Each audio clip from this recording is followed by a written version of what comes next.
আপনারা দেখছেন FSRL media. ভিডিওটি ভালো লাগলে আমাদের চ্যানেলটিকে সাবস্ক্রাইব করে আমাদের পাশে থাকা বেল আইকনটি প্রেস করে আমাদের সাথে বলেন কি কি দরকার বলেন। বলো না, মিডিয়ার কাছে বলো না। অভিযোগটা কি দরকার বলেন, কি আমাদের কি কি দরকার? এখন ঘরের প্রচুর অসুবিধা, ঘর দরকার একটা, ঘর দরকার একটা, তাই তো? আর কল পায়খানা? কল পায়খানা তো এইগুলো সজল ধারা আছে, হ্যাঁ। কলেরও তো অসুবিধে, পায়খানাও সেই একটা আছে, সেখানে আমাদের তিনজনের এখন পায়খানাও দেয়নি। দরকার বলেন। বলো না, মিডিয়ার কাছে বলো না। অভিযোগটা কি দরকার বলেন, কি আমাদের কি কি দরকার? এখন ঘরের প্রচুর অসুবিধা, ঘর দরকার একটা, ঘর দরকার একটা, তাই তো? আর কল পায়খানা? কল পায়খানা তো এইগুলো সজল ধারা আছে, হ্যাঁ। কলেরও তো অসুবিধে, পায়খানাও সেই একটা আছে, সেখানে আমাদের তিনজনের এখন পায়খানাও দেয়নি। আর আপনার ছেলে মেয়ে কি স্কুলে পড়াশোনা করে?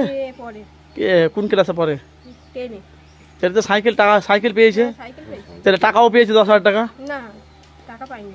ওটা তো অ্যান্ড্রয়েডের মধ্যে 10,000 টাকা দায়ী তো। 11 ক্লাসে নাকি ওটা? 11 ক্লাসে।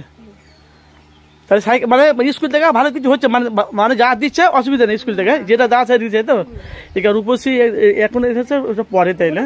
তাহলে আপনার অভিযোগ এখান থেকে এই রাস্তাটা ঢালাই হয়ে গেলে সুবিধা, আর সরকার থেকে ঘরটা করে দিলে, আর কল পায়খানা। এসে ক্ষমা